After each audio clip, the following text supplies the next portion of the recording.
136, I believe. We're moving. What's up? It's a big number. New week. Yeah, that's a lot. We're just going to keep on going. We'll see what happens. Let's get to 500. See what happens. That'd be podcast yoked at that point. That's a lot of podcasts. 500 plus hours. That's podcast yoked. That's a lot. We got a good amount. We got some hours under our belt. For sure. But we're pushing 136. Hope you're doing well. We're talking about driving, talking about moving, talking about integrating with the social flow of traffic. But you want to hop in with a prayer real quick? Yeah, absolutely. It's my turn, right? Yeah, I think so. Okay, cool. Dear Father God, thank you for this opportunity to hang out with our friend Justin and to podcast, and for all the viewers that are out there. Please walk with us. Please step into our lives and embolden our spirits and have a tangible connection with us where we feel we can lean on you and that you're a part of our life and the lens that we look through. And with that comes a grace and a blessing that allows us to go forward in the victory of you. Just help us to feel that in our lives today and all the days. Thank you. In Jesus' name we pray. Amen. Amen. Are you a good driver? We're talking about the individual aspect, the competitive aspect, the Formula One aspect, the NASCAR perspective. But there's also the social flow of traffic and, integrating into what is using these roads to get done what we need to get done in our stories. And sometimes you're in a hurry, and sometimes other people are not in a hurry. Yes.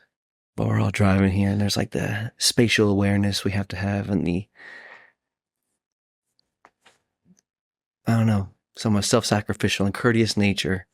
Yes. Well played. To use your turn signals and to stop at stop signs and to listen to the objective rules of like the red lights. You know what I'm saying? Yes. I do know what you're saying. That in each and every individual car is a whole different movie going on, man. It's a whole different universe over there. Yeah.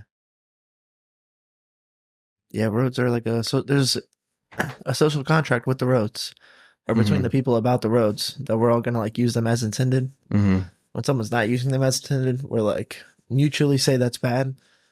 Someone's driving down the wrong way, we're like, where's the cops? You know what I'm saying? But that's crazy, yeah. Because I'll be on the road driving places and stuff like that sometimes. All the time. All the time. But only sometimes I'll think about, how you behave on the road is like ultimately, like this is social interaction, So I don't want to cut people off. And I don't want to like ride someone's ass, in the car. I'm trying to like be courteous, But then there's other times where I'm trying to get somewhere and I can feel the urge to want to maybe like just cut up on someone, or like I'm in the middle lane and I could just like get into the left lane and accelerate and get through a gap of traffic, And most of the time I don't do that anymore. Definitely used to do that more in the past. And I felt like a good driver. I was like, I'll be doing that with ease, We're doing what exactly? Just like maneuvering through traffic on the highway. Sometimes you could just like find spots to stay going 70 miles an hour. Just get people are driving slow and stuff like that.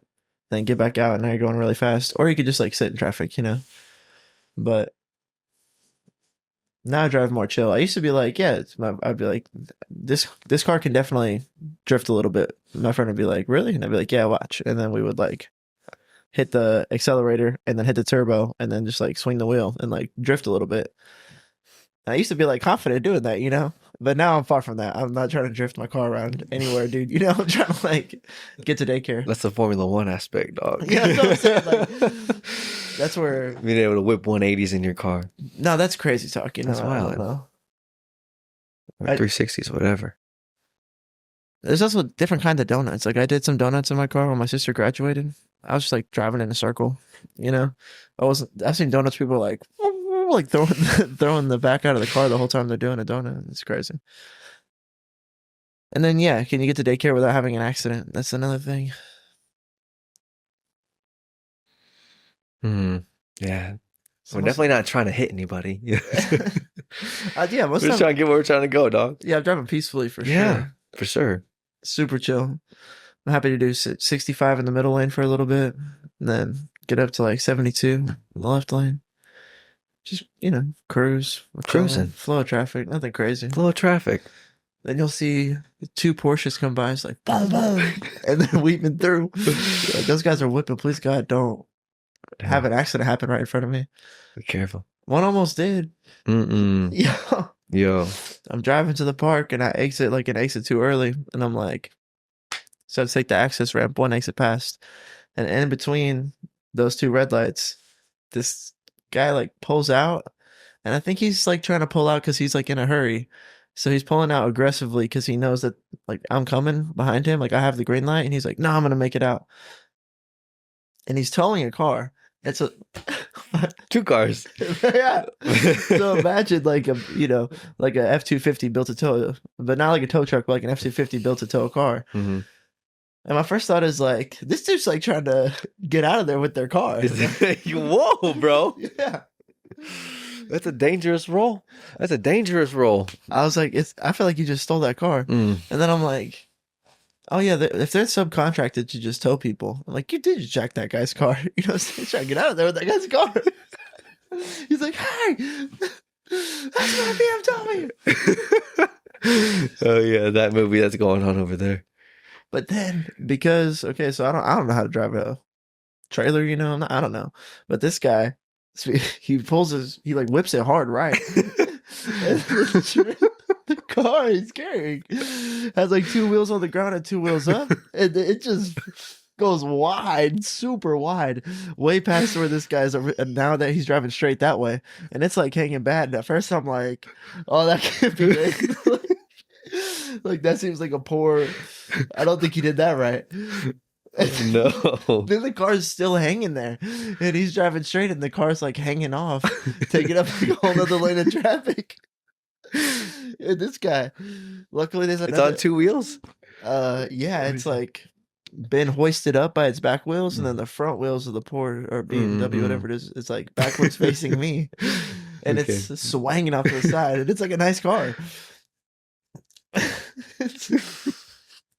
No. And I get over, and this guy like slows down and puts on his hazards, and he's like, God, like I fucked up. And he's trying to pull off to the side of the road, and these other cars start turning into him, and then now they're honking their horn at him, and he's trying to reverse back and like get the car just like straight again, Oh no. I was like, yo, that's a nightmare over there. That guy's he almost lost the car. Good driver, bad driver, I don't know.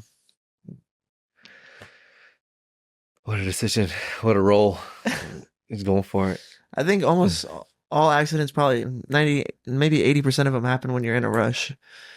So if you're just like taking your time and being patient, you can kind of like avoid bad stuff happening. That's how I justify it to myself. Yeah, it is crazy to think about.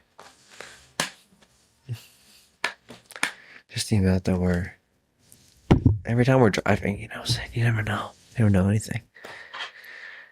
All the stories that are going on with all the people. Yeah. And being in a rush or whatever his story was, whatever his movie was at that moment. He's like, I need to whip it, dog. I need a miracle here, dog.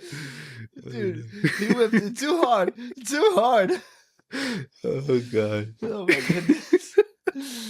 And then he pulls off to the side, and it's all clear. Do you think he's gonna? And then this car comes out of the parking garage, and then I just like am passing both of them, and the guy like honks the horn. And he's like, "What are you doing? Like, come on, guy!" And then you just see the guy like panicking. Hilarious, bro. Oh no, dude. Hilarious, bro. The movie. But I think I'm a good driver. Yeah, come on. It's a mix of all those things. The courteous, the patience. Mm-hmm. Can you maneuver on the road well is another. I've seen people like not be driving too fast on a curvy road and not know their car, like weight distribution, how fast they should be taking turns. Dangerous stuff can happen for sure. We're driving fast doing dumb stuff in high school, Mm-hmm. It's dangerous for sure. It's dangerous. Yeah. What's the fastest you've ever gone in a car, a motorcycle, or whatever? I don't know, super fast. There's because yeah, at that point in time when I was like interested in driving my car like in a performance way, you know, having fun with it. There's a stretch of highway. I think we talked about it before in the podcast, but there's a stretch of highway when you're taking the toll road back to Buda from Austin, and then it like branches off to the right. And then instead of heading like south towards Buda, now you're headed west towards Buda. And then right there, ain't nothing but high up highway. And I'd never seen a cop there my whole life. And then one weekend I'm doing this trip, and then it's just like boom, boom, boom, boom, boom, and a bunch of cars like fly by me. And then I'm like, yeah, dude, bet, because I've thought to myself, this is a stretch of highway where I've never seen a cop. And I've taken this stretch a bunch of times, and I think you could like fly right here if you wanted to. And then I was like, they thought the same thing. Got it. Then another time I'm taking that trip, and that same thing happens, and then I just like get in line with them on the back of like their line of cars, and then I just went as hard as I could. I think I got up to like between 160 180. Oh my God. Yeah, I was flying, dude. Dude, that's fast. Yo. Yeah. I was driving a 2013 Genesis Coupe 2.0 liter turbo, but I'm just on the highway going straight. Like it's just a straightaway. And then it's 80 miles per hour out there, but I know that these guys are flying, so I can fly because unless they fucking unless I see some shit go down, like there's nothing's gonna be in my way. Like I'll see these cars slow down before I have to like, you know what I'm saying? So that governor was gone, and I wanted to see how fast my car could go because I've never topped it out. And yeah, we're just cooking. That's crazy, yo. Yeah, I'd seen my dad do it before too, you know. So it was That's like crazy. That's fast. dude. Well, yeah. So then, So I'm going fast, moving quick, dog. and then I feel Damn, that's crazy. I feel myself like established in between the that speed marker, and then I'm like, okay, I'm going fast, and then I look outside, and I'm like moving, all this stuff is like, you know.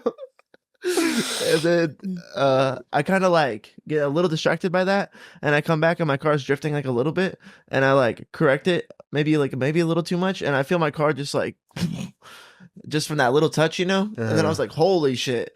And then I wanted to slow down, and then like part of me slowing down, I don't know, made my car like not be going straight anymore. Yeah. Okay. So then I try to stabilize, and then I feel my car wobble a little bit again, and then I'm like, yo, and then I want to like slam on the brake, and I'm like, well, don't do that, and then just backed off of it, and then got back down to like, you know, 90 miles an hour, 80 miles an hour, and then just like chilled the rest of the way home. It's like I got the rush. I'm good. That's crazy fast, dog. Yeah, I guess so. It didn't feel so crazy. It felt like just pushing a pedal, but yeah. but Facts. No. I wanted to see how fast that car could go, you know? And that's like a thing. Like, how fast have you gone in a car? Mm-hmm. I don't think I've ever topped over like 100, maybe. You would have to like, you know what I'm saying? I like pre-plotted that out too. You'd have to like want to do that somewhere to get up that high and feel any kind of safety doing it. But that's crazy. Yeah, that's wild, bro. That's what I saw. So you say your dad, you saw your dad do it? yeah, I've seen him like know of a stretch of highway. Like, you come around this corner and you're doing like 20, and then you can like get up to 60 as fast as you can right here because there's never any cars and there's never any cops. It's just straightaway road. It's wide open. You can see very far. They're like, no, I'm good. I'm gonna forget. It's like spots for that. Spots on the highway where you can just like let it rip for a little bit, just because it's like known territory for whatever reason. It feels like this is where you can, I don't know, just let it fly a little bit. Like there's a stretch, and there's always maybe cops, you know. Then you have a radar detector system, so maybe you like. But there's like a stretch of highway after Georgetown, like past Salado on your way out to Temple. People be going like 90 for sure, just in the left lane. And then other cars will come up going like 100, 110, maneuvering through those cars, you know? Motherfuckers driving out there, you know? But then there's cops out there sometimes too. So it's like, you know, there's different, people be driving different in Texas for sure. That's different than driving in downtown San Antonio. Whipping. For Whipping, sure. dog. So That's yeah, crazy. I'd seen some. I definitely see like people open up on the 160 highway. plus is up there, dog. That's up there, dog. Those guys were cooking because They were cooking. they were going fast as fuck for sure. Oh yeah. Sorry, pardon my language. But that was another reason why I ended up getting up that high is because like they were just like getting away from me, and they felt like I could just like I was more like that than I was like what's happening around me. Well, they're definitely getting them. Yeah, it was super good. Before they're getting me. And then, and then you're going that fast, and it's just like I've never been. I guess this you're the last fast. one in the pursuit, though. Okay, sorry, continue. Yeah, it's going fast. My car's not built like you know what I'm saying like that one my not having good touch there going that fast. I'm like, of course this car is not supposed to be doing this, you know. So it's like, let me get out of this. Let me get out of this one. But it's not worth it, bro. That's what I'm saying. It's not worth. Like I easily could have like, if I would have like too much overcorrected, I could have just drove off the highway, you know. Yeah, I flipped it or whatever. Yeah, dude, for sure, bro. Mhm. Super not worth driving that fast. See, that's why I don't really do it anymore. But there was definitely a part of me that was like thought it was like core. Yeah, I need to have these stories. Like, you know? move fast. How fast have I gone? Whew. That's fast. Oh, that's fast. Under your control, you know what I'm saying? Like solo. People had a bunch of driving stories too, like my uncle and my dad and my dad's friends. Driving stories. They'd be like, I was on this side of the highway and I was went on like put the pedal to the metal or whatever, you know, and it's flying, and then we seen this cop, and then we hit the exit, hit the U-turn, got back on, flew it 5 miles down, had lunch, everything was good. And they're like, damn, that's crazy. I like hear stories like that, you know. So, Yeah. yeah, That's crazy. I don't know, man. That's like a Forza, like motorsport backstory lore. You know what I'm saying? Yeah, I guess so. Because my dad was into, he had a nice like a sports car, you know.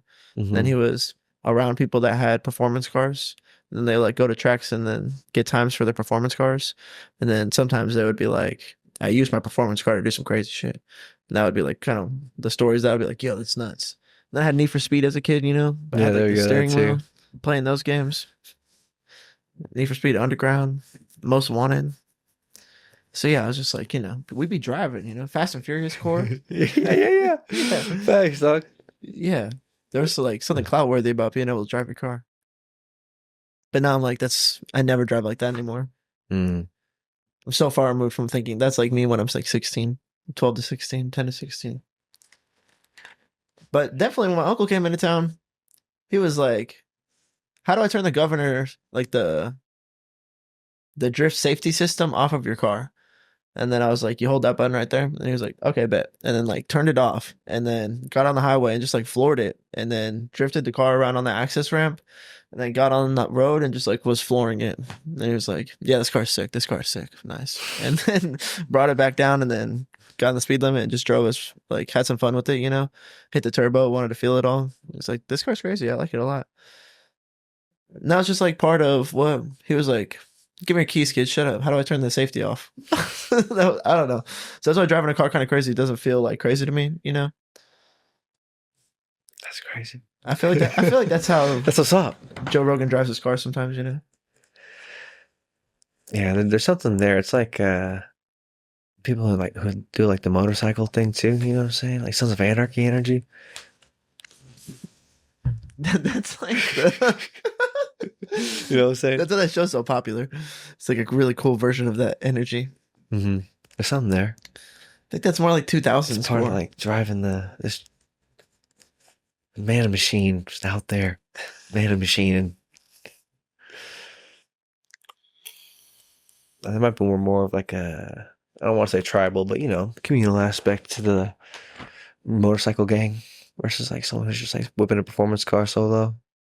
You know what I'm Yeah. saying?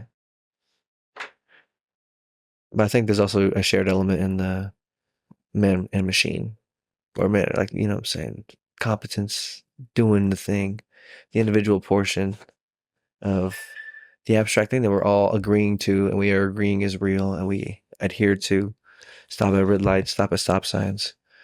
Like we're not trying to hit anybody. No. You know what I'm saying? No. When you go on the road, you're not trying to hit anybody. No. That's a whole problem. Mm-hmm. No, of course not. I think, yeah, being a good driver is a blend of all the things, you know. You don't Mm-hmm. have to be but that's when people would be like, one time I was like, well, I'm a good driver. And then this person was like, everybody thinks they're a good driver. And I was like, but I'm actually a good driver. And then I hear you. they were like, that's what everybody thinks. Yeah. I was like, you know what I'm saying? Mm. So I think, Ain't nobody try to hit nobody. Like, yeah, no. one thing is just be like, are you focused on the road? Like, if you're on your phone on the road, that's like, Awareness. Where's your awareness? you're just like paying attention. Mm-hmm. Mm-hmm. Drunk drivers are out there.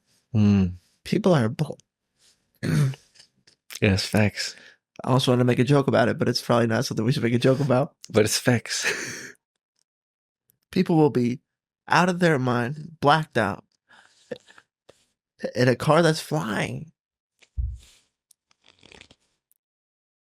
Yo. It's not good.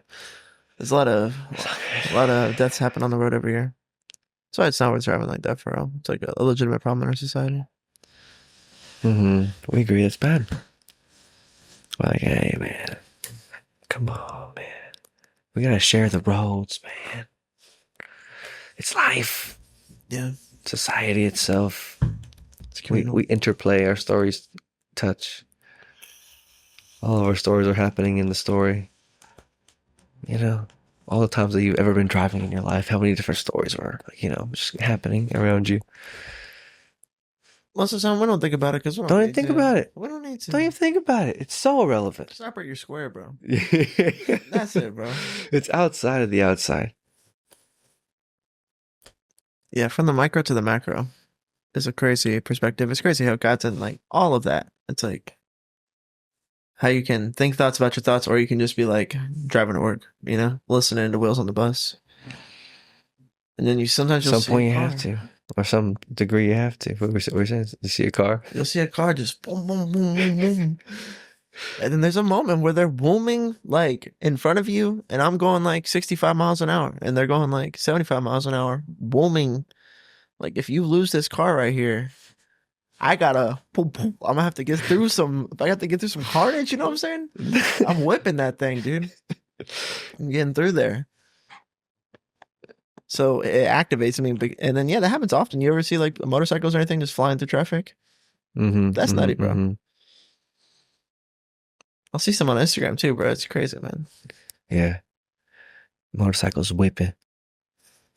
Usually a group of like 2 or 3. Bro, Sometimes there's one solo dolo. Usually a couple, you know. I bet that feeling is amazing. I bet it feels crazy to be going like, you know, 70 to 80 through 60 traffic. Just like, boom, boom, boom. Get out to open space. Boom, get to the next clouded area and just get through it. I bet it feels great. I bet that's fun, dude. It's Forza Motorsport. Whipping. Yeah, that's a Different kind of motorcycle too, you know. right, right.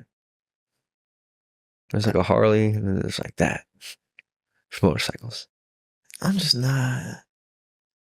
It's just not worth your life, bro. It almost makes you want to get a Jeep just in case. You know what I'm saying? Get a Cybertruck. So, dude, just in case somebody tries to right in front of me and Roll loses up it. the one in the tank.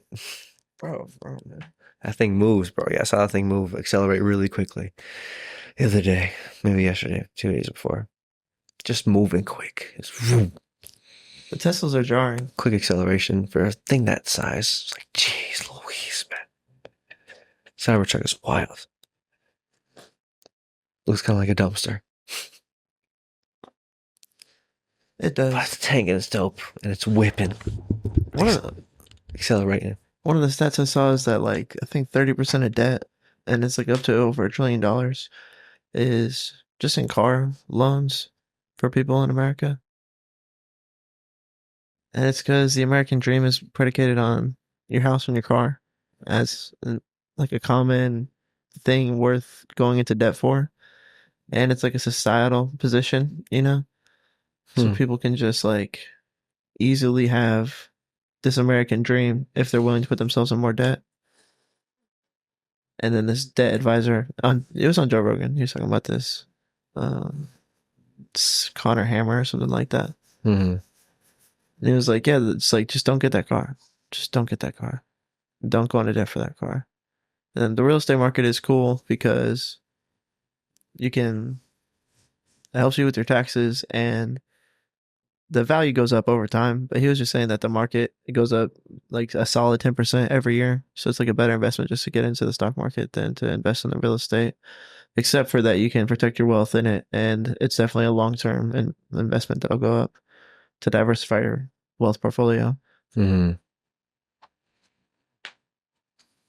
Yeah, he was really preaching this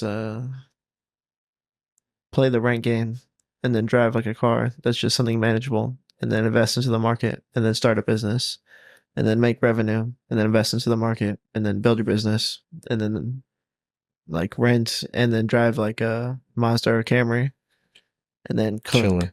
And if you do that properly for like 10 to 15 years, then what you'll be investing will end up being millions of dollars. Like you can 10x your money every year to a point where it's like by the time we're 55 or 60, we have $1 million and then we retire in Florida. He's like, that's cooking, bro. That's like looking out for yourself for real. And just the market's doing so well. So that's what this guy was saying. It was interesting.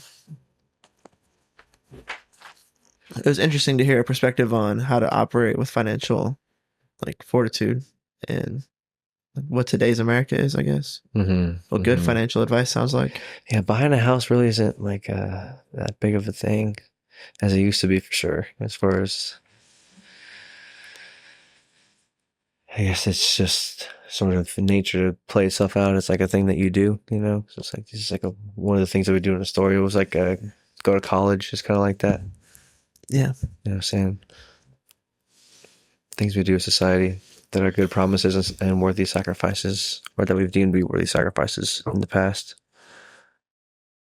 Things to be in debt for. That's a thing. It's also, yeah, I don't know if we ever thought about it that hard. It's just like, I need a job so that I can get a house. I need a car so I can go to work. And then I want a good job so I have a good house. Then get a good car. That was like American dream, or just like also how a lot of stories played out, you know, like naturally. But I don't know if we were asking ourselves, is this worth going into debt for, as much as just like kind of doing the thing, you know? Mm-hmm. But houses are expensive and renting is like, I don't know. That's what everybody's doing right now, statistically, anyways.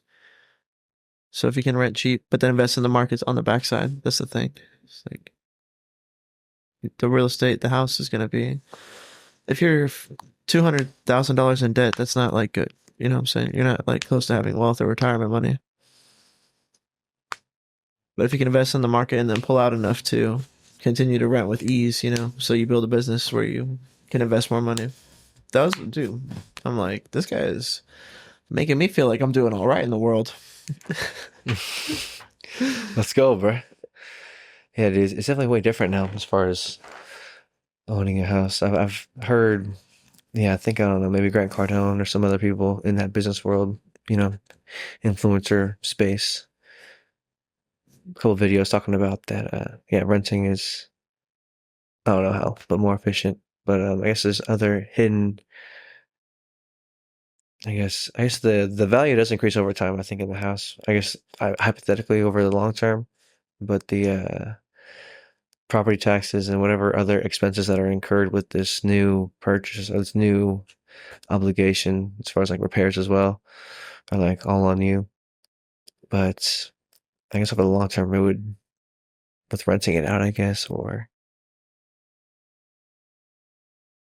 it's over the value. I guess it depends on where you live. As far as does it all land just increase over time, like over like a 10-year, 15-year span? If you just hold on to the land value. Not at 10% per year, but yes, over time. And then depending on how the city plays out in certain areas, property value goes up, you know? Mm-hmm. And that's kind of like what you're hoping. And there's some like corruption in what's happening around the politics of what's building around what, from like zoning and whatever else to make property values go up so people can make money, you know.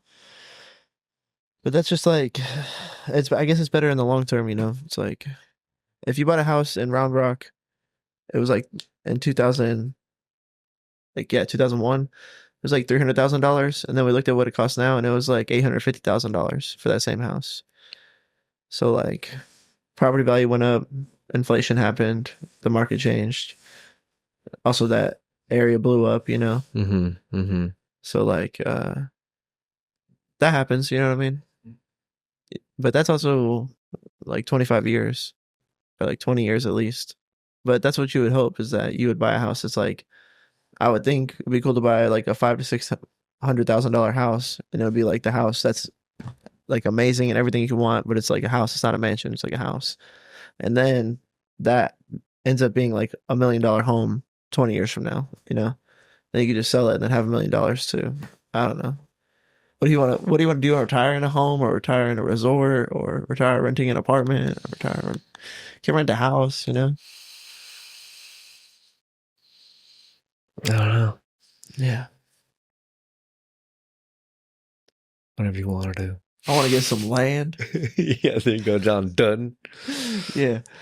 Get some land. Need some Okay. distance. Broke. Yeah, like it'd be cool to have, you know, like some distance, and you could build a house, and then maybe have like a space to, I mean, yeah, the dream is to have like a house and then like some turf for a field, like a sick setup. Compound for the fam. That's ultimately, if the compound for the family. We get a compound for the fam. You get the next house and the next house, and then you build a basketball gym, and then you get the mess hall. We're out there. That's a dream scenario. Because yeah, I do want to come back to like the fam, you know what I'm saying? It would be cool to retire at a resort for sure. But I thought about that. It's like after 600 days at a resort. We're talking 2 years almost. Would it still feel like a resort, you know? Would it still be like that whole point? You mean just like staying at like a resort, like a place, like a hotel? It's like living there at the hotel? At this resort there were apartments, like cottages. Okay. Cottages and like apartments, like legit apartments that you could, you know, pay yearly leases on. And then I imagine some of the cottages or apartments, yeah, like probably a yearly lease that you could renew. And then that's right next to the resort, so you get all the amenities. And, you know, you could eat there all the time, use the pool, the field, the views, the vibes. Pay to play golf. They have memberships for tennis, I'm sure, so that they're like down there playing tennis every morning. Yeah, dude. That's crazy. So then living on this resort. It sounds sick in theory.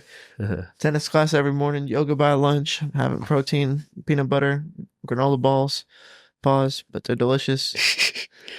A little snack, some finger fruits. Dog, let's go. Back in there, chilling, reading a book by the pool. Like, you save up enough money, retire, just do that every day. That's a nice life. That's kind of sick. That's what this guy is recommending. It's kind of sick.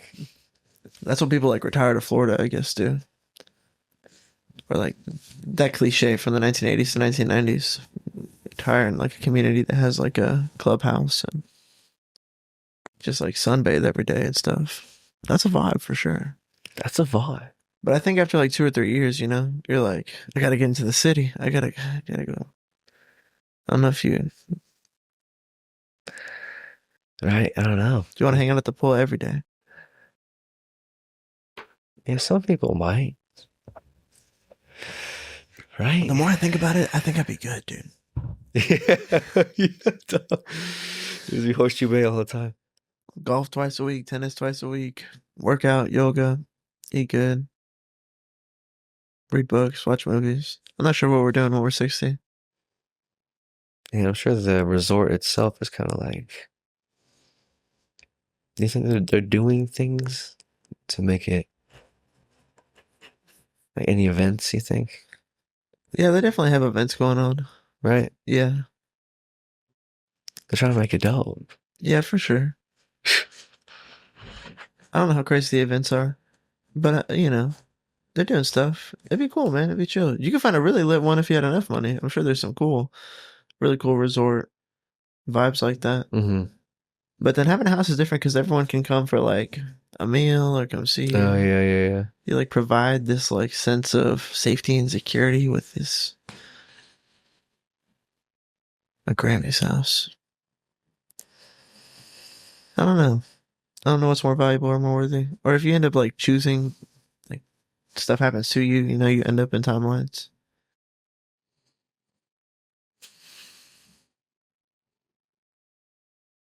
Say that again. Like you could just end up being in a position where you're like, I want to buy this house now for this reason. And then Mm-hmm. 30 years later, you have that house and you just find yourself kind of in that position. But it'd be another to make the conscious decision to be like, no, like let's keep renting because I'm consciously investing in the market is kind of like what this guy was recommending is the salmon ladder rather than tying yourself down to a house. Cause I get it, dude. Like, yeah, like Luke has 3 kids and they have a mortgage on a house, and Derek has 3 kids and he has a mortgage on a house. And then they have tech and sales jobs. And so they're doing the thing, that's like being a millennial 30-year-old right now in America. That's what it looks like. And that's what this guy was saying too. He was like, man, just rent, and invest your money. Do that for like 5-10 years, pull it back out and be in such a different financial position. Because otherwise you just end up like paying your bills over time. You pay your bills for like 10-15 years and you're like, okay, I have 10-15 more years on this mortgage. I can't, if I pull my equity out of this house, I'm in debt for it, Then 10 or 15 more years, you can sell the house and then gain like a huge profit, hopefully, right?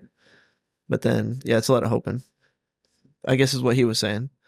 And it's a long ass time. And you can't make any other moves while you're in that much debt. So that was the argument. But at the same time, it's like, bro, like, that's also life, Get a That's car, life. go to work and take care of the kids. Mm-hmm. That's life. Fulfilling your obligations. Yeah, you're crushing it. The worthy sacrifice. You'll have a nice spot. It's a rental. Makes sense. Yeah. Trying to invest in the market. Affordable car. Close to probably paid off. Yeah, I'm just trying to knock that Manageable. out. Just want to kill that. You know what I'm saying? Yeah, dude. Just get rid of that. But yeah, it's weird that I think the house thing is smart though. I guess because I know I've seen it work as far as like I know Ryan, my college roommate, his brother, they bought a house in Cedar Park and then sold it like 2 years later or so for like, I don't know, an extra whatever had gone up in price, 30-40%. It's because Cedar Park be blowing up at North Dawson. What does that look like? And I think this made like bought it for like 280 and sold it for like 400 or something like that. yeah. So I guess in that sense, maybe you can sell Something the like house that. at its value and pay off the mortgage with the house sale. Sounds maybe like something you can do. If you're going in a booming area, things growing. Texas has been growing. I think they've had a large influx of California people, different Midwest people, East Coast people. Everyone be moving to Texas, bro. Dude, yeah, for sure. For sure. Yeah, no, it makes sense. For the family too, it makes sense. It gives you like a sense of place and belonging, but also a school district, and like access to a public school system if you have a house in a district, And so I guess apartments qualify for that too, but it just like kind of makes sense to like plant yourself somewhere and invest.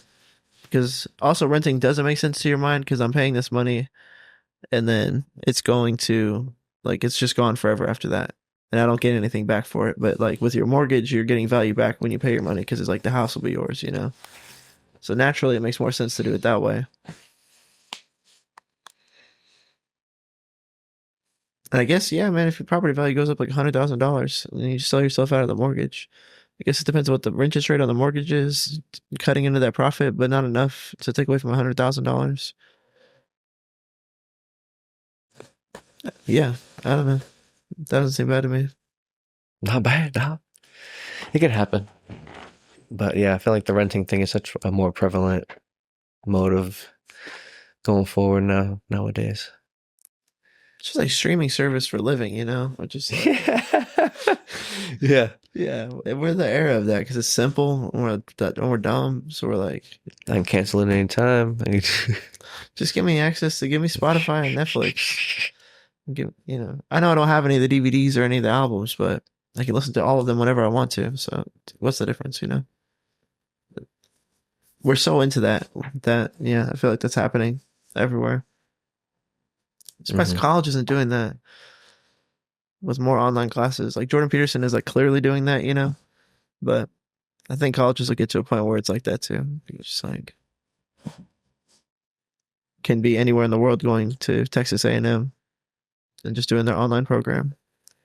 And it's chill and everybody does it. It seems like we're headed that way. I don't know. Yeah. Speaking of JBP, beautiful lead into the story of my Saturday night taking care of this two tops. Got verbally expressed carnivore diet. I was like, no butter basting. Like, nah, no seasoning. I was like, okay, carnivore diet. Salt on the side. I was like, okay. This is obscure fact. And then it have that, and then I think she looks like familiar. Who is this energy? This two top. And then before the end of the meal, find out it's Tammy Peterson, Jordan Peterson's wife. I was like, oh, dude, this is like right there. But he's like, not right here because I don't know what's going on. I didn't want to be intrusive about it. Just giving him blessings. Well done. Prayers. Well done. That's all you need to know. I don't need to know anything. I trust in God, you know what I'm saying? It's going to be fine. But I want to know. Where's he been? It's almost been a year, man. It's been like 10 months. It's June now. I haven't heard from him since August. Is Dumbledore okay? Dumbledore.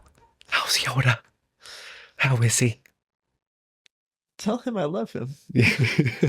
I'm sending him prayers and blessings. I have a podcast where I devote a lot of time just talking about how much I want him to get better. I love that guy. Love your family. Love you. Love what you're doing for the world. That's all I can say. What a professional. That's all I could say. Unbelievable. It was awesome. Because I love that guy. We love that guy. You know we love that guy if you've been watching this podcast. One of our common motifs and fallbacks and foundational centerpieces of thinking. One of my initial thoughts in the gym when I was hearing this, I was working out. Love that guy. I was like, that event happens and it normally is coupled with Jordan Peterson energy with Tammy having dinner in a similar scenario. But then that energy wasn't there. And then in the matrix it aligned. It pulled some of your energy because you have JBP energy and like put you into the situation because it like made sense of the simulation, you know? It's like chemicals just like lacking and then like becoming more complete. So like the more predictable state that they're in. I'm working out and I'm like, you're blowing my mind. When I was like, that's a trip, player. I was lifting weights and I was tripping. I was like, no way, Justin. What are the odds that she goes out to dinner and sits in Justin's section? Like, what? Some random vibes. What? You never know, man. I think that was the morning too. Whenever I was like, I read Pastor Ed. This is another beautiful segue. I've read Pastor Ed's devotional in the morning, and it was talking about wishing encouragement upon people, more or less. You know what I'm saying? Using your words for good, like the idea of encouragement itself, and then kind of coupling that with the idea of trying to bless someone with encouragement in whatever way or fashion you could. And then I DM'd Wemby. This is after they lost game 2 on some tragedy. I sent him some psalms, dog. I just sent him some psalms. I don't care how I don't know what's gonna happen with that. I'm sending him psalms. Like he's my boy. Dude, hold down the nun energy. It's like, don't worry about it, dog. We're gonna be all right. That's amazing. What songs did you send me? I don't even remember. Dude, that's okay. I don't know, dude. I can look it up real quick. But What do you tell? It's What do gonna you, need to be some history. It's gonna need to be some history. you're a different kind of soul, Justin. I can't even with that. What do you tell the kid he's down 0-2? Yeah, tell him, man. Just Psalm 94, 18 and 19. When I thought my foot slips, your steadfast love, O Lord, help me up. When the cares of my heart are many, your consolations cheer my soul. We love you, Wemby. you're diff, bro. It's gonna be some history, bro. I believe in history. I believe in many teams not many, a couple teams have come back from 0-2 in history, but no teams have come back from 0-2 in history after losing the 0-2 at your own home. None have. It's happened twice, and no, neither time they did it. It was a loss in 6 and then a sweep. Them boys are diff. Okay, I think they can make history. Wemby. That's the mindset now, boys. We're trying to make history here, y'all. We're trying to make it 30 for 30 right now. Like, this is it. We gotta go play. They gotta go play 2 in Oklahoma. 2 in New York, Madison Square. Sorry, in Madison Square. 2 in Madison Square, and they're up 2-0. It's crazy. The whole world is going crazy about this. Hopefully, whenever this comes out, there will have been a forced game 6, and we're still going. Otherwise, the Knicks might be able to sweep them. Or the boys make history and do what's never been done. Win the next 2. Win the next 3 in a row. They need to win the next 3 in a row and then go up 3-2. That one. I believe in it. I could be delusional. I'm confused on all the details. Let me remind you, Portland. Diff. Games 3, games 4, in Portland. Spank that ass. Against the Timberwolves. Game 3, down 1-1. Right? They traded. Yeah, tied. Go and win game 3 away. Come back, win game 6 away. And then beat them in a game 7, right? OKC in game 7, yeah. And beat them in game 1. The Timberwolves. They beat them in 6. Okay. So then finish the series, close them out in their crib. Then against OKC, they win the first game on the road. Game 1 on the road. And then come back and win game 7 on the road to bring it back to San Antonio. Like the heroes we saw them be. Okay. And this is the biggest moment. This is it. You got to go into the biggest place. This is as big as the dragon gets, my friend. Yeah. Your story is magnificent. Yeah. You're going into the Mecca. And your back's against the wall. As much as it could be. Yeah. And more. You've inexperienced. You've never been here. Do you deserve to be here? All you can do is show yourself. Play basketball. Show them something. Show yourself something. Play basketball. Have some heart, bro. Everything you live and preach and die by. David and Goliath, bro. And it's fine, dude. Like, you know. David and Goliath. Come on, man. If you're not careful with that chemical, like, victory feeling and then the hangover that comes with that, you cannot perform well. It's like, it's fine. You didn't perform well. You got it all out. Like, if you lose, you're cooked. So, you just put the foot on the gas and you get the car going. You give it everything you got, bro. You do what has to be done. Give it everything, bro. Do what has to be done. Put it on the line. This is it, bro. And they can do it, bro. I believe. Bro, they're going to go into the Garden. They're going to pull 2 down, bring the series back, tied, back to the crib, ready to go the distance, you know? And they're young. I need y'all to make history here. This is the 30 for 30, bro. This has never been done before. I believe we're the team that can do the thing that's never been done before. And it's impossible. The truly impossible would be if they go down 0-3 and then come back from 0-3. Because literally no one's ever done that. Go down 3-0 and come back to win in 7. You don't want to be in that spot, bro. But that is like the highest level of impossible ever. You know? It's literally never been done before, ever. I guess, yeah, this has also never been done before as far as losing the first 2 at home. I just see it for them. They go crazy, win by 10 tonight. Pull out an overtime win. I believe in these boys. You know? They can do it. Yeah. Yeah. We all feel that so hard. Come on, man. They can do it. But we'll see. We'll see what the story is. We'll see what the story is. If he takes like a LeBron approach, LeBron lost his first to the Spurs, got swept. That's what KG was saying. You know, it might be that. KG said he has to lose. But Jordan never lost. But yeah, he's young. He's 22. He lost to the Pistons. Yeah. That was the Eastern Conference, so I don't think he's ever lost the In the chip? finals. Yeah. Oh, yeah. He definitely had a hard time getting there a couple times. But once he made it, they three-peated. That's cooking. So that's cooking. For sure. That's cooked. He can do it, bro. I'm telling you, they can do it. Impossible. But no one's ever come down 3-0. Because typically you lose, or you don't start on the... If you're down 3-0, you might be losing in the away. So to lose your first two at home is gut-wrenching. Gut-wrenching.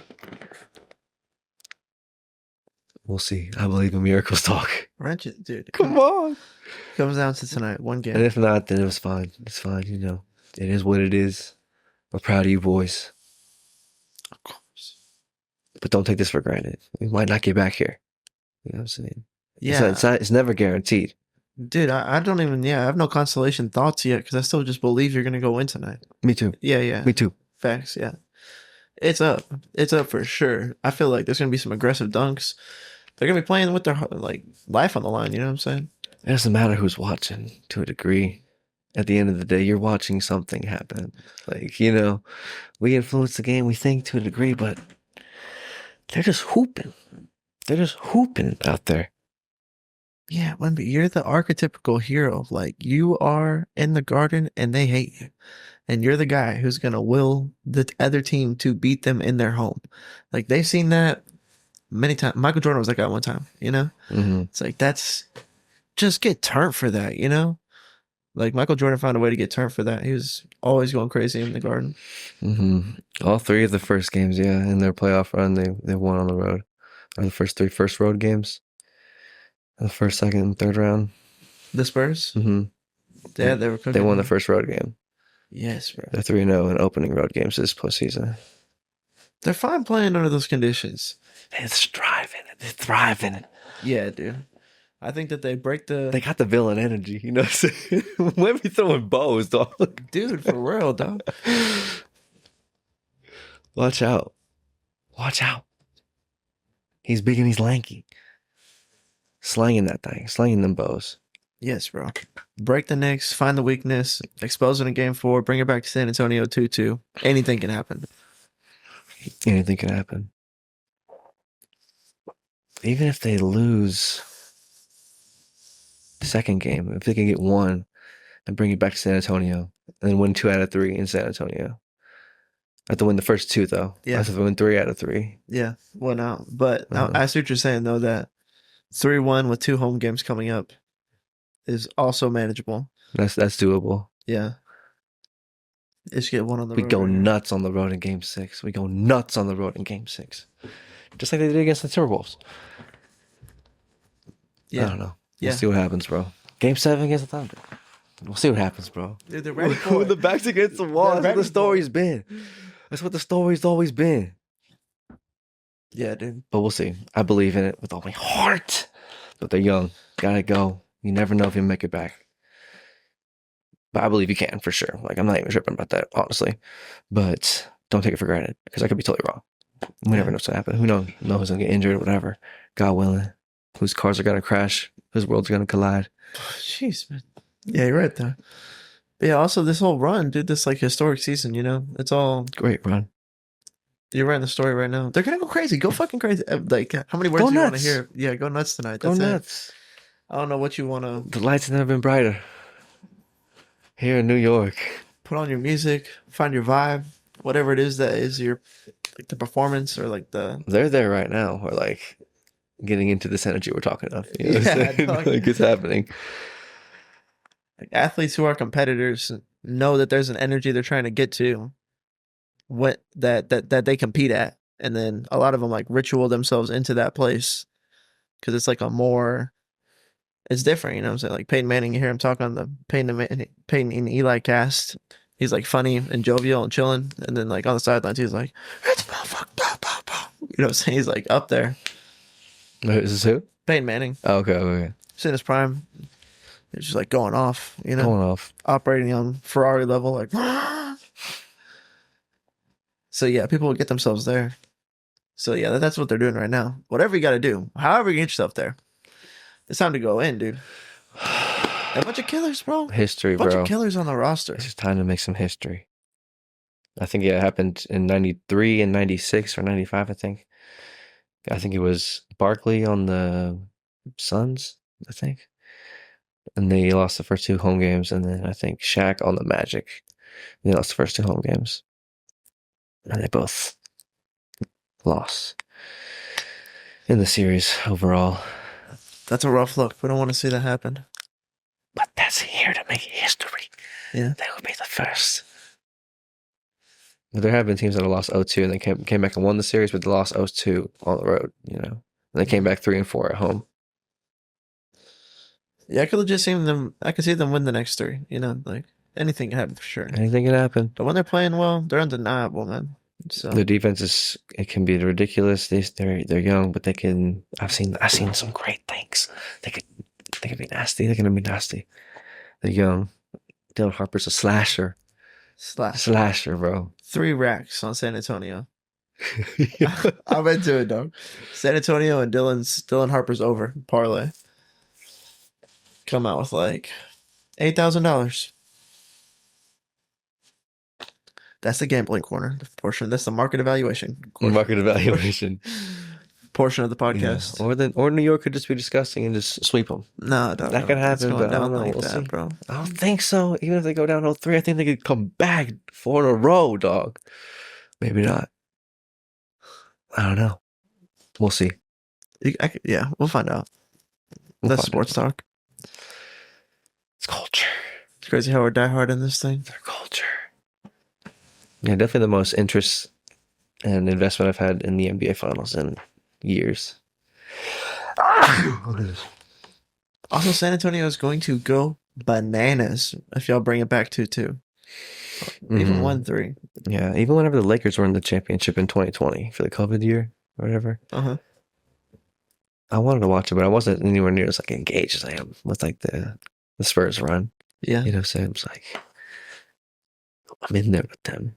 It's a cool story. It's a dope story. Fell in love with the story. Nice. Sweet story. It's more engaging for sure. Yeah, that's like when sports, that's how it happens. It's like it becomes more than just like watching basketball. Your life's entangled with it, you know? Mm-hmm. We used to say, you want it so bad. We want it so bad. Oh, yeah. Oh, yeah. Everybody watching the games in the back, you know what I'm saying? Watching the games. We want it. We want it bad. We want it bad. Bring it back to the crib. Bring something back. Bring it back. Need the game win tonight. Big game. We're going to try to ritual with some of the...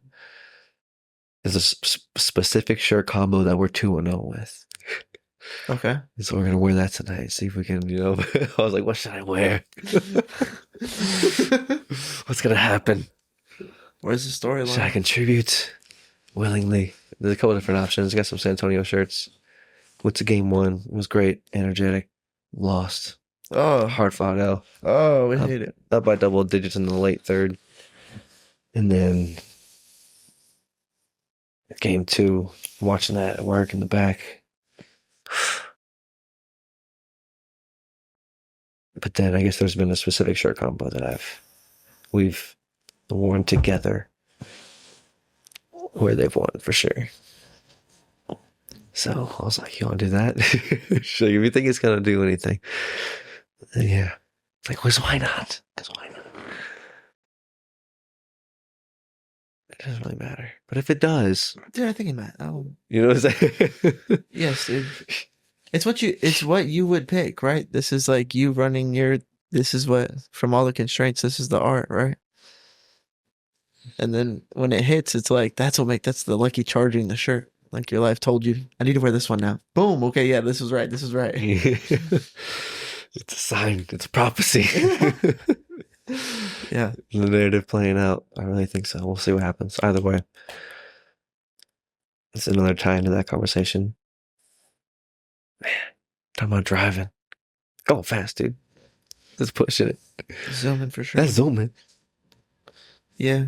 Yeah, it's fun. One day I want to have a performance car again and do fun stuff. Like just going 0 to 60 is fun, you know? It's like dangerous a little bit, you know? But a lot of people take their car to like a drag strip. Just like, "Bah." Because they're built to do that for sure. Absolutely some level of intention towards that. Yeah, if it's like well If it is like a car for that, you know what I'm saying? It's like, yeah. Yeah, it's a dangerous That's hobby to be exactly- into. For sure, there's a high percentage of death rate amongst like hobbies. Like you don't really die from playing cards, you know? But you can't fuck shit up with your car. So, but yeah, one day. Come on, man. It's like, yeah, you know, intentionally careful. Unless you're getting in with the mob. Why would I do that? On the COD games. Oh, okay. You playing with Tony. Watch out. Watch out, Mr. Soprano. Yeah, fair enough, right? Yeah, I was thinking like Pokemon, but yeah. That's the wrong kind of card game. COD games. You get in there with Tony, it's, yeah, you might as well just have a nice car. It's always fun to be like, I want to be the dad that's dropping their kid off at school, and it's like like a supercar, you know? Who doesn't want that feeling? Pulling up in the Lambo. I guess other than that, I don't know. This is chill. Like a performance car, I want like the 4-door Genesis. It has like same thing. It's like a 4-cylinder engine, but it has 3 liters of turbo. And then you put a cold air intake in there. And yeah, that car's whipping, bro. Rear wheel drive. Whipping. But then why? We'll get to the point. Retirement's the question for me too. About you, where destination retirement or like retire into a house? Like where are you leaning on that? House with destination? Right. I guess whenever you retire, you would have a couple of different properties probably you can go to. And then I guess the question, because I never really thought about living or retiring and yeah, basing your living habits out of this. Where do you go get groceries? They make food for you every day? There's a restaurant always available at these resorts, but yeah, there was like a HEB maybe like 10 minutes away. Okay. Yeah. That's like what I got doing now. Yeah. I mean, it's chill. I could get a house somewhere that has like, you know, a golf course next to it and a tennis club not so far. I'm sure there's communities out there like that. Yeah, I guess in my mind initially I think that I'll probably have a house when I retire, like that's paid off. Yeah, that's like an ideal scenario. You could sell that house and then move to Portugal. We can move to Portugal, get 2 houses next to the beach. Like, I think that's what people do, you know what I'm saying? And just live off the money that you've saved up Yeah. and invested. You have like a budget for like the next 20 years for how you're gonna live your life, and then you don't work anymore and you just vibe out, bro. I think that's like the retirement dream. From 60 to 80. Yeah, yeah. A lot of old dudes playing golf. I think it's because it's just like sport. You can still play sport somehow. Engage with like shooting a shot. Golf is sick. Dude, I think, yeah, when I play it, I love it. When I hit balls, I'm like, I love this. And then the urge to want to be like, okay, yeah, and then golf is just connect these shots and don't mess up. So fun, bro. Form. What's your form like? A little bit of margaritas on the beach energy. I think you'd have to like, you know, mix it up. Yeah, I don't know. I guess retire. I would probably lean towards having a house. I don't know about going to a resort. Yeah, I feel that, Sam, for sure. I feel like I should be doing stuff. I don't know. You gotta have to be doing something when you retire. You know what I'm saying? You'll still be living life. An ideal scenario for sure is like I guess retire is like you don't have to pay all your bills are paid, kind of. You know what I'm saying? You don't have to worry about your living expenses, or like food for eating expenses. And you're just chilling. Yeah.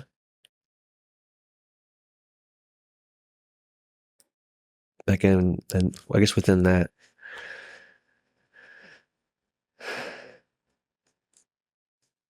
you still have to do something. You gotta carry out your day to day, like your hour to hour, in between your sleeps, conscious time. Yes. What are you doing in conscious time anyway? You know? Yes. to figure out a way to do something that I enjoy doing, spend time doing. I don't have to do it for the money because I don't need the money. I'm retired. You know what I'm saying? I was like, I want to spend my time doing these things. And then, Pickleball. yeah, having a base to do those things out of. And what's the base? You want to be renting the base or owning the base? I would Okay. assume owning the base would be a better like feeling Yeah. as far as like not having to pay money for that expense anymore. Yeah, I feel you. As long as the maintenance isn't like killing your ROI, Mm-hmm. I agree with you. By the way, you still got to pay for where you live. You're just paying for where you live. You're Yes. just paying for the substructure, the netting of your in between sleeps. Yes. I think the move is get a house, pay that house off, wait 10 years, the property value goes up, sell that house at some point, and then take the money from that house sale, and then you buy a house that's like the house you want to retire in, and then hope that the property value goes up on that house, and then like leave that house to like, people in your family in your will. And then hopefully you're like content there, and you can like retire and not be like in a home or at a resort. I'd be taught. That'd be sick. For Very sure. sick. But sure, I'm still be trying to play like pickleball. I need to like, Yeah, find a good area. whatever I want to do. But that's the thing. That's the like to find an area in the places you like, in the range you want, something tasteful, find the right spot. And then some people would say that if you do that well, that place, their property value will go up because it is a valuable place, literally, like location wise. You found what makes property valuable. Mm-hmm. And then over time, the market would reflect that. And so if you pick correctly, then you can sell it for even more money, which would be like super. Hopefully, you sell your house for like $1 million. Then your kids are super up. Cooking. But yeah, dude, like working out, pickleball, lunch, shower, driving range, back home, protein shake, dinner reservations, somewhere chill, have it split a T-bone, back at the crib, run it back tomorrow. That sounds ill, dude. That's just vacation, you know what I mean? Like that's a super chill vacation retirement. That's what they're selling folks like 20, 30 years ago. Like their social security to help you like retire. Yeah. It sounds kind of messed up. Now that I think about it. They're like, hey, work in our factories, do this terrible manual labor because you have a good job. And then one day you'll be able to be on vacation for the rest of your life. Tropical Florida, golf courses, freaking country clubs, all sorts of stuff for you to get into. But for the next 20, 30 years, get into debt, work, pay off that debt. And then when you're old and if you make it that far, then we'll send you to vacation for the rest of your life. It'd be super awesome. That seems like somewhat what the American conscious and subconscious was doing at that time. Because the financial institutions are super happy to give you loans, It's like, why are they doing that? It's because they make money on the loans. But it's not like good for people necessarily or the economy. So they're definitely happy to pass out loans. And then advertisement companies are definitely happy to make you want to buy cars. And then those things combine into part of like our culture. What's going on here? And I get it. You want a house and a whip too. It's like natural. I want the house and the whip. Did you feel like that growing up? Like you want a house and a nice car? To a degree, yeah, for sure. A place where you live that's nice. Yeah, live somewhere, Where do you do your sleeps? You know what I'm saying? You have to control the narrative around where you do your sleeps. What's going on with that? That's like your house. You know what I'm saying? Yeah. To a degree. The home is so primordial. I think it's like deeper. Where do you put your that. stuff? Yeah, like we have like a home base is like one concept way to say it, but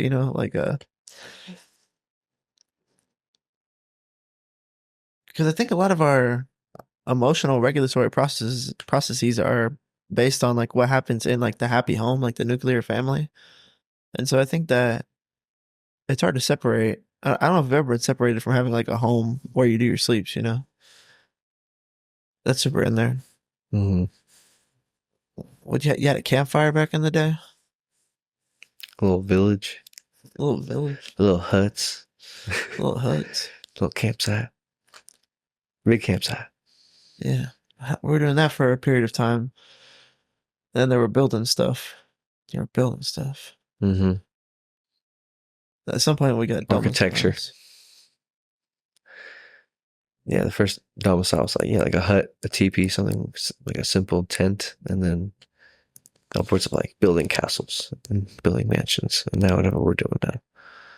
Yeah, facts. Facts. Yeah, well, even they had like somewhat cities, Mm-hmm. like the 1400s when the Vikings were around. They're like the Rome was happening. There's definitely a city, you know. So that shit, this has been around. It's been around for sure. Long time. Deeply engraved into our collective subconscious. This idea of home.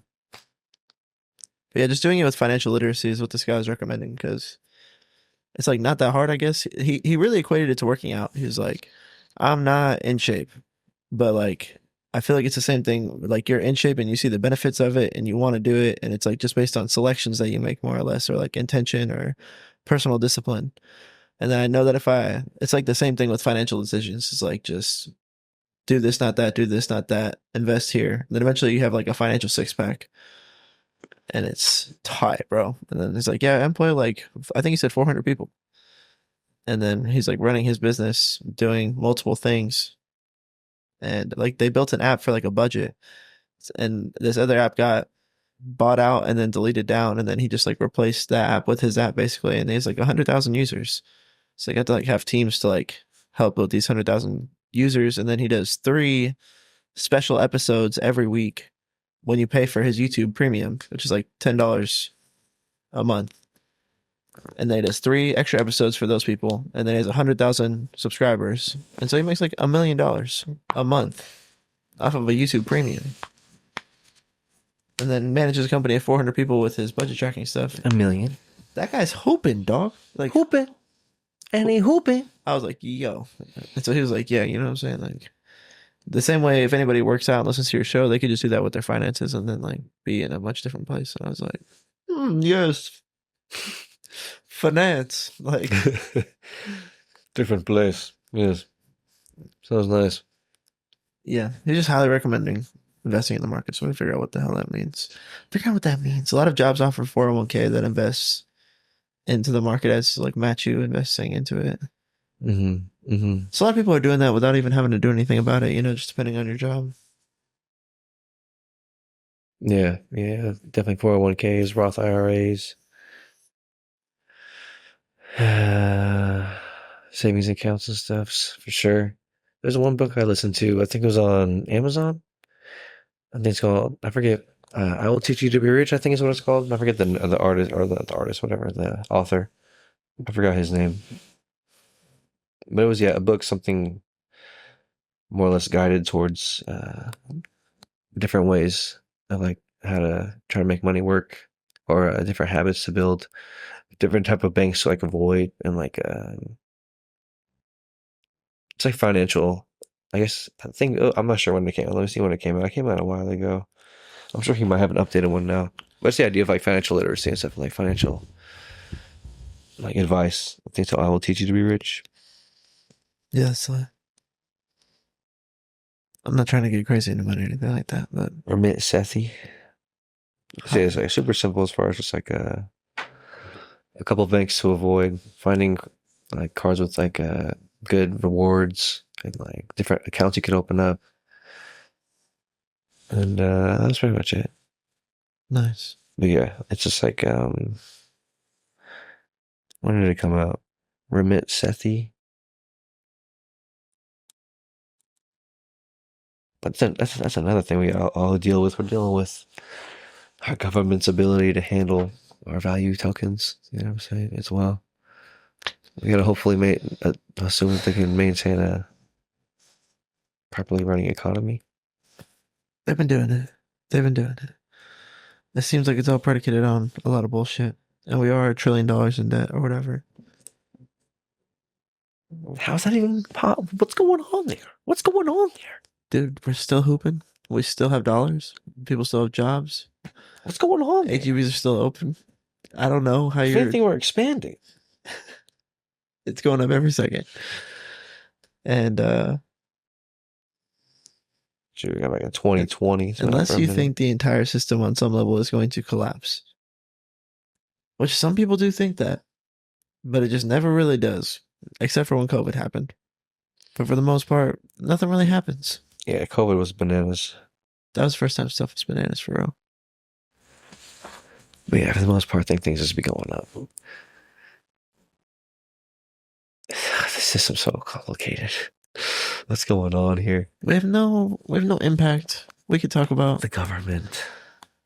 oh, it just trying to get dollars.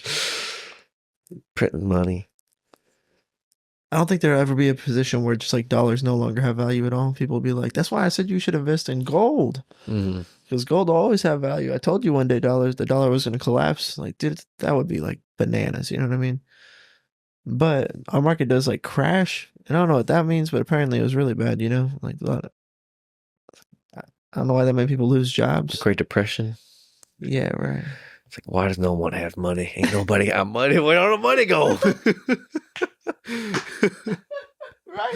Who took all the money?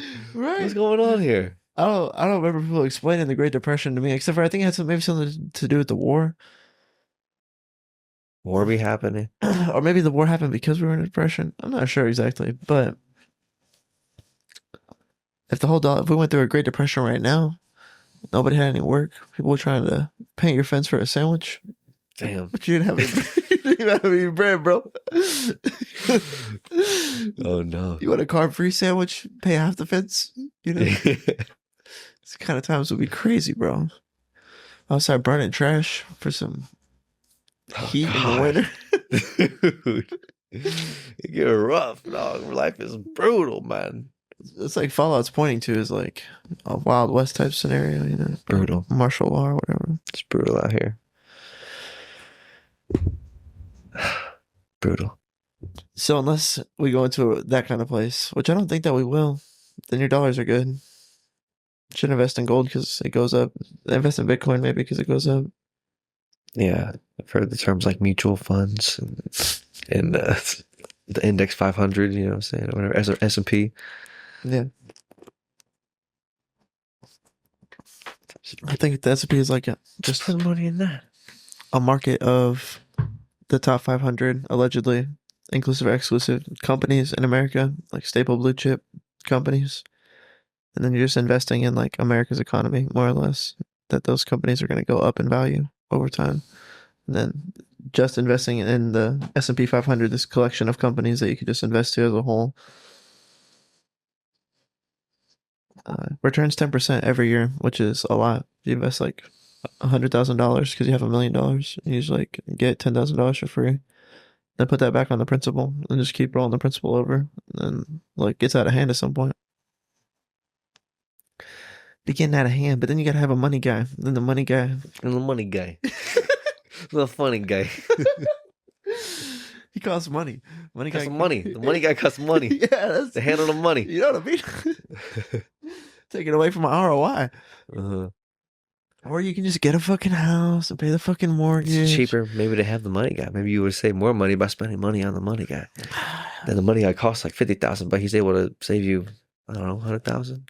Doing money guy things. He's a money guy. You see? For sure. No, you're right. But I think that's the rub is that it's so much easier to get a house and go to work and fucking come home and like kind of like dinner and just gonna pay this mortgage off, and then you get like, you know, in the washing machine of your life. I'm like, I gotta go see my money guy. Boop, boop, boop, boop. The money guy. A money guy, a greaser. I'll grease the money up, grease the wheels up. Yeah, dude, that reminds me. We started rewatching Ozark for the first time in a minute. It's like, that's a money guy. This show's good. That's a money guy. Marty Bird, that's a money guy. For real. Mm-hmm. It's a good show. It's a good show. Yeah, it's phenomenal for sure. It's definitely worth a rewatch. I'm almost there, probably where I wouldn't remember everything. Yeah, it's been a minute, but I still remember some of the opponents. It's a good show. But it's been a long time. Long enough. You know. Yeah. I don't know how it plays out exactly, but I know some of the components, you know what I'm saying? I forget. It's like, okay, no, I know who that is. Okay, yeah, okay, no, I'm here. This is like the introduction, a more aligned with running start of the introduction of who this character is, like from the beginning, like knowing what already happens beforehand a little bit. Yeah. That's why I think Game of Thrones is dope too. Because you're able to pick up, because like whenever you first introduce all these new characters and kind of in sequence, it's you're figuring out who they are, like what their personality type is. Like you don't know what they're gonna do. You know what I'm saying? Yeah. Everyone's a little unpredictable. Yeah. And then I guess the unknown is just much more present. But then able to watch it with the known beforehand, but fuzzy enough to have it be somewhat new and nuanced again. Yeah. But it's not, and you enjoy it because you're able to put on like, okay, I know like what to expect a little bit more with this character and to see what's happening truly. What's the truth of what's happening here? Because when you're watching it, you're not sure what's going to happen. And then you see the character do something, you're like, oh, okay, no, yeah, this character's crazy. Or whatever. Right. I know who this person is. We're all kind of hiding behind the mask of ambiguity. Right. Yeah. We're all kind of like blending into society. Yeah, for sure. I'm a good driver. Yeah. Yeah, for sure. You know what I'm saying? We're just blending in. That's But people be crazy out there. Some crazy people. yeah, facts. Game of Thrones is like that. What was Game of Thrones like? Game of Thrones. Dope. It was like something that we are just talking about. Where the same thing happens. It's like introducing the characters Mm-hmm. in a way that helps Ozarks. Yeah. Game of Thrones, I think it helps especially because there's just so many characters. You know what I'm saying? It's hard to remember exactly who's who and then be running in step with the narrative of the truth. Because like, the first time you're watching it, it's a lot to like take in. You're like, who is this person? Like, yeah, what's going on here in this scene? Yeah, it's a lot for sure. You start to put it together. It's too much. Yeah, it's too much information. So it's too much for our little brain to digest. The rewatch. We got a little brain. Yeah, the rewatch. It's nice for that. Sure. The rewatch is sick. It's sick. I'm not sure if it's better with everything. Is it what would constitute something that's good that you can go back to? You know? Yeah. I guess some stuff has better rewatchability for sure. It's a factor. I'm just thinking about having to pay for a money guy, and a lawyer guy, and a lawman, just to help you. And a saw guy. So much. I guess one day we aspire to have enough money that it's worthwhile to do those things. You know, to invest properly and stuff like that. I guess financial advisors. It's also just so far removed from your day-to-day life. It's like another thing. Mm-hmm. Some people's jobs is to be a financial advisor. I'm the money guy. I'll tell you how to be the money guy. That guy's making a lot of money. Let me be the money guy. Money guy's raking. He's cooking, dude. Money guy makes money, which like means it works or whatever. You know what I'm saying? Yeah, for sure. This YouTuber was definitely like his life was popping off. I don't know. Yeah, Marty Bird, money guy. Yeah, exactly. That's someone knows the ins and outs, tax law or whatever, federal, financial. That's a different kind of money guy. Bank regulations, transfers, whatever. Different kind of money guy. But financial advisor, yeah, that's some people's whole job. But we all got to do it. Like driving. I guess you don't have to drive, but yeah, dude. Yeah, do. Yeah, dude. Yeah, do. There's some things I gotta do. Taking an Ubers and Lyfts became a little more popular. Maybe, bro. Maybe. Like, that's what I'm saying. Is if you get a point where you're making so much money, you don't know what to do with yourself, you know? You see, like, a high rise in New York, you're Ubering everywhere. Like Johnny Depp, you know?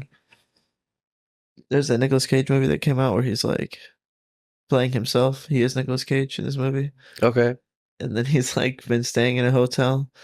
But then he stayed in that hotel for, like, 6 months. It's, like, a nice hotel. And he owes them, like, $500,000, something like that. Yeah. And then there was like this opportunity to go like to a party for 2 days, like make an appearance and make like $1 million. And then he wasn't gonna do it. He's like, I'm a freaking superstar. I don't go hang out at people's house. And then he was like, okay, fine, I'll do it.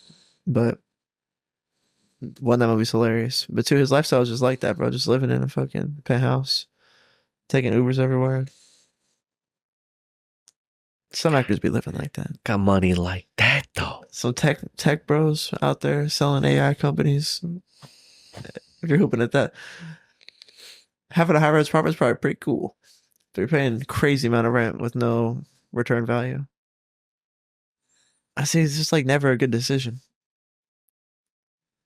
You know, it wouldn't be something you'd want to do. Yeah, I guess you couldn't pass it along to the kids and them. That was the thing that you mentioned earlier, as far as like, yeah, getting a starter house, selling that house, hopefully the property increases, and then buying like a bigger, nicer house, and then or using that money as a down payment on a really bigger, nicer house, and then hopefully the same thing occurs with that, and then you can leave that to the next gen, start them up at Amazon, or just hold on to it. Or if you'll ever need to, go through some, some things where it turn to a B&B. I don't know. Maybe that, you know what I'm saying? Maybe make it 20 grand a month. Make it 20 grand a month. If you put like $1 million in the stock market and it netted out $100,000 every year, and you wanted to just like live and die by the American economy, you could just pay yourself a $100,000 salary, and you can chill. You know what I'm saying? Do whatever it is you want to do, for the most part. Even if you just want to sell the house afterwards, is what I'm saying. Like, you can give some real financial freedom and put them in a starter home. Then they can repeat the process, or they can use it as home base. You know what I'm saying? Yeah, yeah. Buy a home or no buy a home. That's the question. We're split on it. We're not doing it. We're definitely Netflixing as a society right now. Yeah. Where would you buy a home in San Antonio right now? I don't know. Not real estate agents.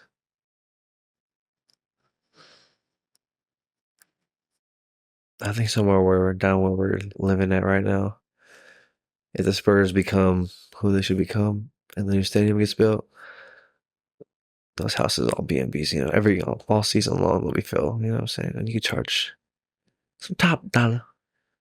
Yeah, you're right. Yeah, that's a good economy play. A lot of people trying to get that stadium pass for that same reason. Yeah, I like that. I like this area. I like Stone Oak a lot. I bet if you bought a house in Stone Oak 20 years ago, property value went up a lot. I think that it's expensive though. Mm-hmm. Dude, like you go out here, you take a right, and then you take a right, and then there's houses all down that street that are like kind of nice, you know? There's some nice cars out there. Yeah. It's like right here, you know? Yeah. And I know it's not like as expensive here as like the houses. Like you take Stone Oak Parkway and start going down, it's like really nice looking neighborhood, you know? But I bet that property value might go up over the next 10, 20 years, you know, as things expand. So that's one thing that I've been thinking as far as San Antonio. Like you got to make a play somehow. Buying something in the heart of downtown San Antonio, you're going to pay the premium price of what it is, and then you're going to hope that that premium price goes up. I like to find something that's you find that zone. Yeah, I think just at least have them as a B&B. That's the thing, because then you can return some value too on top of the mortgage payment value coming back. Because like as you pay the mortgage, you're going to own the property, and the property has value. But then using the B&B to pay the mortgage off is like, that's the house paying for itself. That's insane work. Yeah. But you're still going to have a home base to do that out of. Yeah, for sure. And then what are you going to then what, starter home, different mortgage, rent?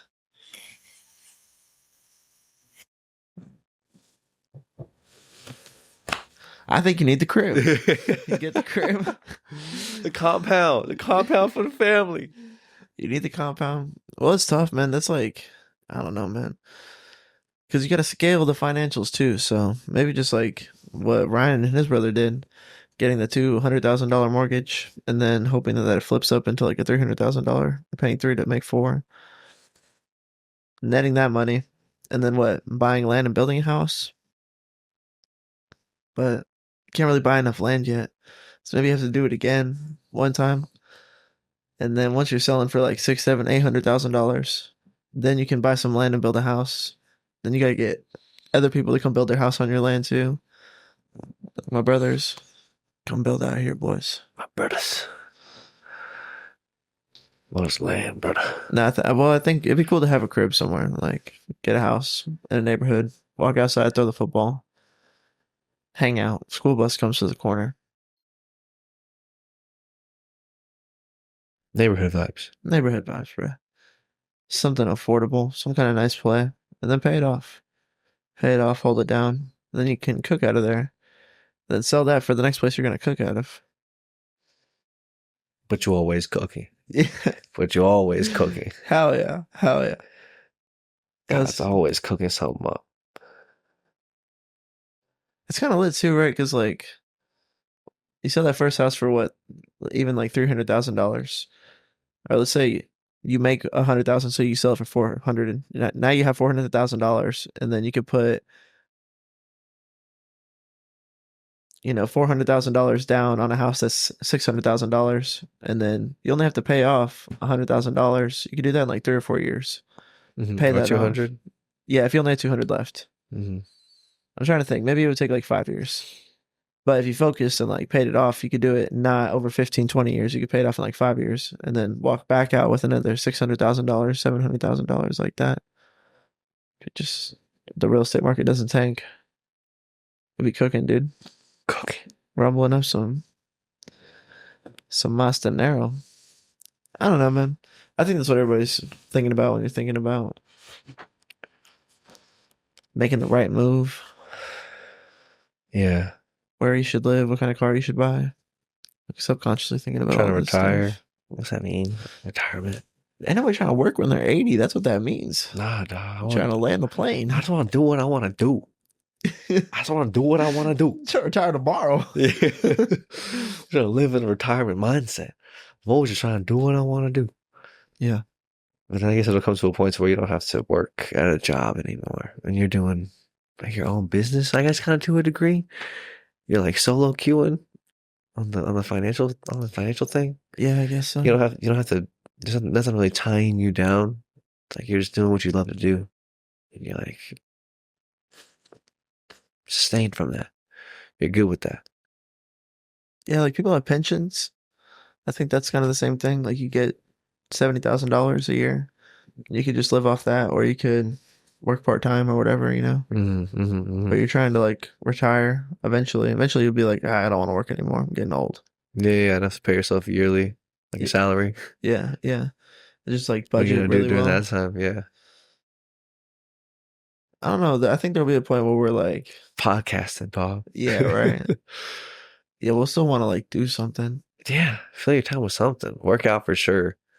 For sure, dude. Yeah, for sure. Yeah. That's what I'm saying. All the sports.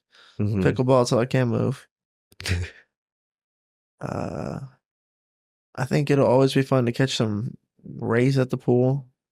Going to church, dog. Going to church, dog. Of course. Going to church, dog. Basic time filler stuff. It wouldn't be hard to enjoy your life doing what you want to do. I think I still want to do something like podcast, something where I'm like caring about growing something, instead of just living like full vacation mode all the time. Yeah, zero obligation. Yeah. It's not an option. Yeah. I think family probably matters a lot to you if you can get involved. We need something. We need something deeper. Just be deeper than that. We do, for sure. The margaritas on the beach. Responsibility gives your life meaning. That's it. That's JBP. That's it.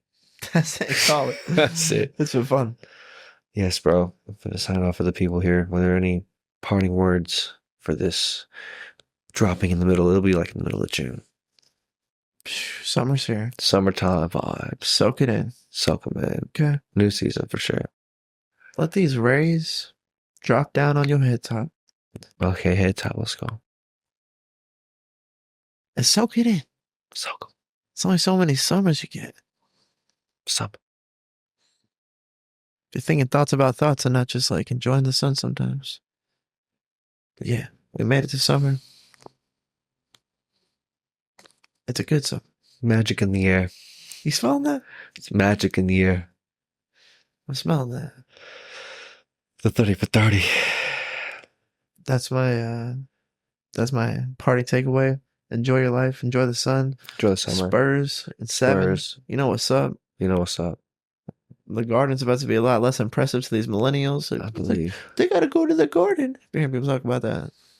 I bet never. It's so regular for them. Wemby's going to the Garden. We see it on TV. The Garden's going crazy right now, dog. They're going crazy right now. Do your worst, bro. Do your worst, New York. You know, Wemby hit that shot in OKC, bro. You know what I'm saying? That's killer.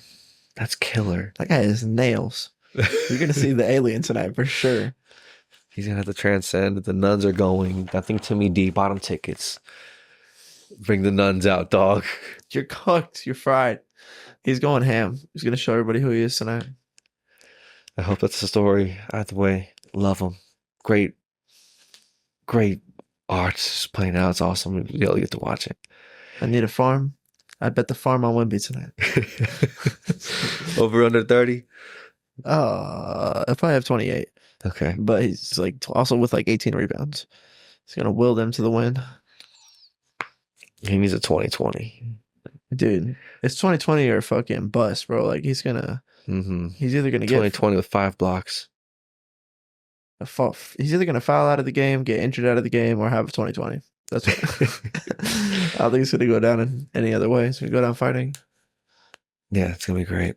We love it. Life is good. Summer's here. We love you. Keep moving. Keep trucking. You got it. The story's good. The ending's good.